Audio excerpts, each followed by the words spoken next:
All right, welcome to the next edition of Mind Matters. So I'm Jonathan Bartlett, and I'm your host. And today we're going to be talking about a series that I've been writing called "What We Learn When We Learn." I've been writing this series on the Homeschool Oklahoma blog, and what we're talking about here is I've found that both students and teachers, and in the case of homeschoolers, parents, oftentimes don't really know why we're teaching what we're teaching, and I can understand that. There's actually very little information anywhere at all on why we teach certain subjects. There's a lot of information about how to teach it. There's a lot of information about what to say, about what problems people have. But there's actually very little information for any subject at all as to why we bothered to teach it in the first place. And so I wanted to so I wrote the "Why We Learn What We Learn" series, or "What We Learn When We Learn" series, to kind of help bridge that gap, help people to realize why things wound up in the curriculum. Now, to begin with, I don't think that the curriculum's perfect. I don't think that everything in the curriculum needs to be there. But before we go about changing things, because I've heard a lot of people say, well, we don't need to teach ancient literature, or students shouldn't have to learn anything, shouldn't need to learn algebra 2 or trigonometry or anything like that. And before we go pulling things out of the curriculum, we should stop for a minute and ask ourselves, why are they there? Um, and so, anyway, so I've been writing this "What We Learn When We Learn" series to kind of go through and talk about what sorts of things we're really teaching. Because I kind of get the feeling that a lot of people implicitly recognize the need for these things, but they have trouble articulating what it is exactly that we learn. Like people say, well, we learn math so that we learn how to think. Okay, well, what parts of math do that? How does math do that? Does every part of math contribute to that? Um, so I've been really thinking a lot about, all these things wound up in the curriculum for a purpose, and sometimes that purpose was technological. Like, if we're doing a bunch of ballistics for war, everybody needs to learn trigonometry so we can all help in that, back in the World War II era. But I think there's also a deeper reason why a lot of these things got pulled in, even if it wasn't specifically on someone's mind. There's a reason why someone said, you know what, this is generally useful, and not just something that mathematicians themselves would want to know. For example, we don't. There's a lot of math that we don't teach, at least to non-mathematicians. But there's certain things we teach to everyone, and I think that each of them have a reason behind it. So on my "What We Learn When We Learn" series, one of the things that I talk about is prime factorization. And people say, well, why do we have to factor primes? Well, obviously that this does a lot of interesting things in mathematics, but I think beyond mathematics, it changes the way that you think about things. So if you are, if you're trying to do a process, what you have to do is you have to break down that process into its most basic components and then rebuild it to rethink the way that we're going to build that process. And so being able to take something and identify what are the core pieces that we're talking about, what are the fundamental units. That's really what prime factorization teaches. Um, you know, it's super useful in math, but I think just the practice of being able to do it, being able to see something and see within it that there's something fundamental, and be able to see intuitively those fundamental units, and then be able to deconstruct them and reconstruct them into something new. I think that's super useful everywhere. And the thing about math, this is what I always say, is that math gives us concrete problems, right? So it gives us thinking skills that have concrete problems with definite answers. And what this does, it allows us to hone our thinking. And the reason for that is because, if you don't have definite answers, it's hard to know if your thinking is good or it's bad. And so in mathematics, at least, in mathematics we teach in grade school, the math does have definite answers. And so you can see whether or not your thinking lines up with truth or not. And so that will help you in the future to really gauge. It helps you to calibrate your mind so that you know that there, first of all, that there is a reality to hit, that there's something out there that's true that we're looking for. So it gears you to think about that, and it also gears you uh, to recognize when you haven't got it, and to help you to know that you need to keep working on this skill because you haven't made it there yet. And so that, in general, mathematics teaches that because at least in the, again, in grade school mathematics, the problems have definite answers, and so we can use that so that we know that our minds are working correctly logically. So then you also have, like, people say, well, why do I have to learn trigonometry? Sines and cosines and all that. Well, what I figured out is that what's really interesting about trigonometry is that there's actually a lot of different ways that you can approach solving the problem. And so you basically have this grab bag of tools, and the tools somewhat overlap. But the key is that in most trigonometry problems, you have to connect the different tools together. You have to know that this tool takes this and it gives you that. And then you can take that output and use this tool to get it here. And so you can kind of connect the dots and get and sequence your tools so that you get a correct answer at the end. And so that's what I really think you learn in trigonometry is you learn how to take a toolbox, because the toolbox actually isn't that big. If you actually look at what they are, I mean, there's a lot of individual rules, but most of the rules you could forget and reinvent on the fly if you knew just a couple basic ones. So you just basically need that. Triangles add up to 180 degrees. That you need to know the definition of sine, cosine, and tangent. You need to know the Pythagorean theorem. And just with those basic pieces of knowledge, you can do most of the trigonometry calculations. And so, but the thing is that you have to link them together. You have to say, okay, well, I've got two angles and one side. How do I get the other sides? And so then you have to think about, okay, well, if I'm to get this side, well, first I have, which tool has these inputs and matches that output. And so I think that's a really good skill to learn, whether or not you ever use triangles again in your entire life.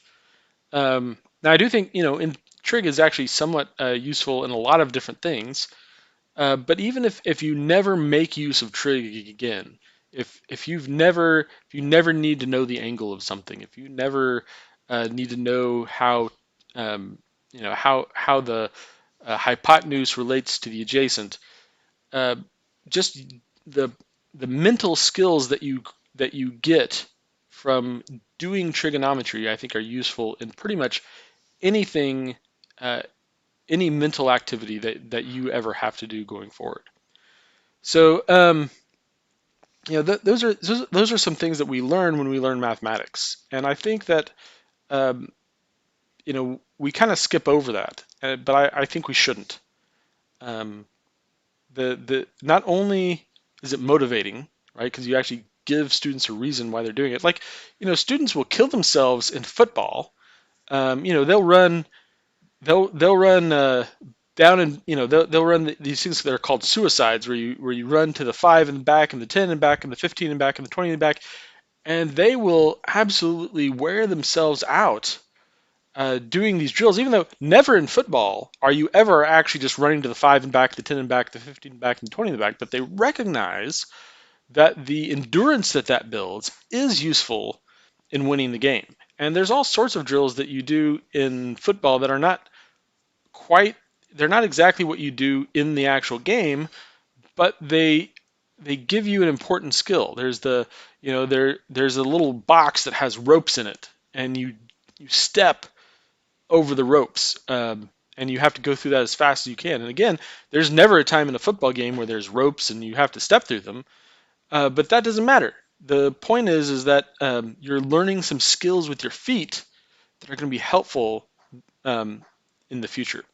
So people will just absolutely run themselves ragged on these drills, and the reason is because they recognize the linkage between the drill and what it's for. And I think it would be motivating for students to recognize that what they're learning is helpful to them, even if they're never going to do the exact operation again. Um, that that these things do things to your mind that give you skills that are going to help you out. Now, I also think that we should also tie them more into the real world. Where do you run into things like this? Because that's also helpful. I think too often, the problems in the book are somewhat trivial, and that's fine. I think that I don't have any real problem with that. Uh, they put concrete things on them, and I think that's good, even though they're not real things anyone's ever going to want to know in their life. Sandy had 50 apples and somebody ate two. Well, unless Sandy's running an orchard business, she's probably not doesn't have 50 apples. Um, and But nonetheless, having concrete things I think is good. But really, just helping people to recognize where do these things come into play, and what mental skills are they learning, even if they never do it again. And this isn't just math. This is true of physics. It's true of chemistry. It's true of Shakespeare and ancient literature. It's really sad because we actually have English teachers who don't recognize the importance of Shakespeare for students. And Shakespeare, man, I could do an entire podcast on the importance of Shakespeare.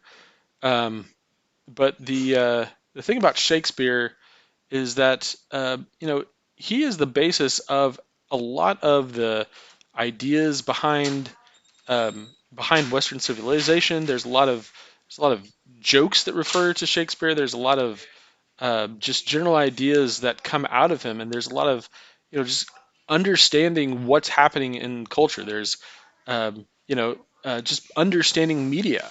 A lot of art and media and movies are based on Shakespeare plots, and recognizing the plots actually sometimes makes them funnier.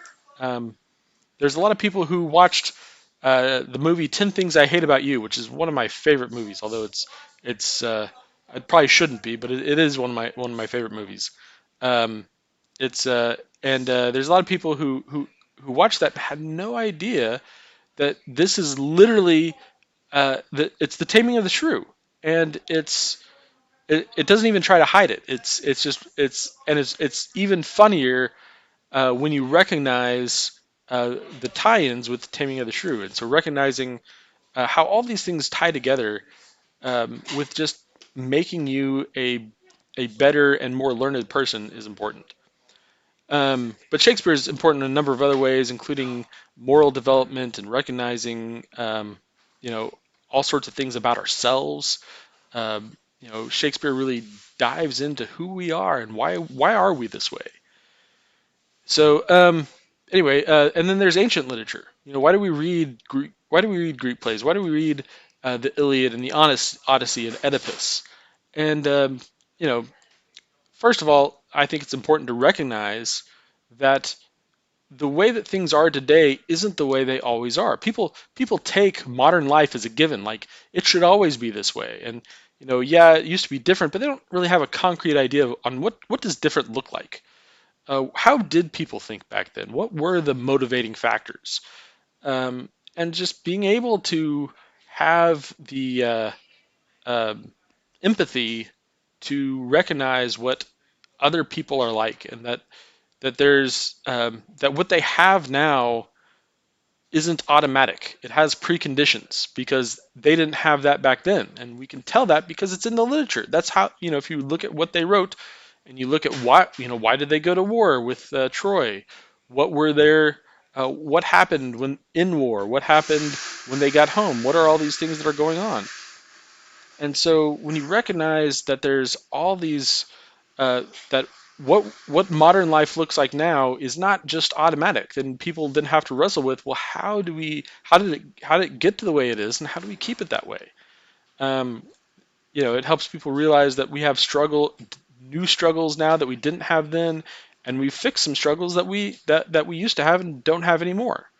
And and then there's also some really important things we can learn from it. One of the things people think I'm weird, but Oedipus Rex is actually one of my favorite stories that we do in Greek tragedy, and the reason is all the icky stuff in Oedipus is actually the backstory for Oedipus Rex. It's not actually really in the story at all. What happens is that there's a plague, and and Oedipus has to find out why there's a plague so he can put a stop to it. He's the king, so he has to find out why the plague is. He doesn't realize that he's done all these things because his originally identity was hidden to him, so he doesn't realize that that he married his mom and that he killed his father. Um, and so he goes looking for the truth. And the thing about Oedipus is it's about a leader looking for the truth and being willing to face it head on, even when it turns out that he's the problem. And I wouldn't, I can't underestimate the number of times when leaders would be better leaders if they were able to recognize when they are the problem. Because kind of the what leaders wind up thinking, I think, is that, well, if I'm the leader, if I'm the problem, then I shouldn't be the leader, or so therefore I can't, I shouldn't look at things where I'm going to be the problem, because then that would just mean that I shouldn't be the leader. But instead, what they should be saying is, I'm going to solve this problem no matter what, even if I'm the problem. And that's really what you find in Oedipus. You find someone who's willing to face the truth, who is, despite everyone saying, nah, you don't want to look any further, he says, yes, I'm going to look further. I'm going to find the truth, even if it's ugly, even if it turns against me, even if I'm the problem, I want to know the truth. And so there's a lot that we can learn from these ancient books. And I really think that, the ultimately we need to get back to understanding why these things are in the curriculum, why they're helpful. And not that we have to limit our study to those things, but just so that we have a better connection and we can relate to students better why we're learning. And that might even help us to decide, if there's parts of the math curriculum we want to throw out, we need to at least realize why it's there, and then recognize which pieces, maybe there are pieces that we don't want. Okay, well, let's first figure out whether or not it's serving an important function. And then, if we decide to, sure, let's get rid of some pieces. Um, anyway, I have some other things to say on math curriculum, but we'll save it for another time. So anyway, I mentioned in the notes that I also had a note on Common Core. The thing about Common Core that I wanted to bring up here, um, is that with Common Core, the problem is that so when Common Core talks about math, they want you to learn different ways of doing things. And ultimately I don't have a problem with that. I like to teach people lots of different ways to do things. But I think it helps to first get one way down well. And the nice thing about traditional arithmetic instruction is that it gives you a process that you know works, that you can show easily that it works, and that it works every time with the fewest number of decision steps. And so it's not that it's the easiest way to do things. It's not that it's the fastest way to do things. People who criticize it say, okay, well, what's the easiest way to add 99 to any number, right? So obviously what you do is you decrease the other number by 1, and then you can just add 100. Well, that's all fine and good, but I think that's something that you learn when you're more advanced. When you've done arithmetic enough, you can kind of see how these things fit together.